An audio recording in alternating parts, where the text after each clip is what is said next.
ఏమండి ఇప్పుడు ఈ రీల్ బాగా ట్రెండ్ అవుతుంది కదా, మనం కూడా చేద్దామా? ఏంటి నేను 40,000 పెట్టి ఫోన్ కొంటే నువ్వు దాని మీద గ్లాస్ వేసి టార్చ్ చేసి పసిపేస్తావా? పొరపాటున వాటర్ పడితే ఇంకేముందా, మొదటికే మోసం వచ్చేది. ఏం అవసరంలా. ఏం కాదులేండి, ట్రై చేద్దాం. సరే, నీకు ఆ రీలే కావాలి కదా. మనం విఎఫ్ఎక్స్ ఆర్టిస్ట్, 10 years ఎక్స్పీరియన్స్. ఒక 10 minutes టైం ఇవ్వు, నేను నీకు ఆ రీల్ చేసి పెట్టేస్తా. ఓకే? 10 minutes later. అను, వీడియో కంప్లీట్ అయిపోయింది, ఇదిగో చూడు.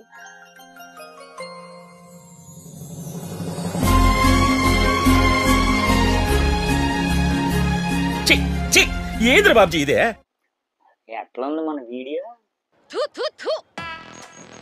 Please subscribe to our గుంపులో గోవింద యూట్యూబ్ ఛానల్.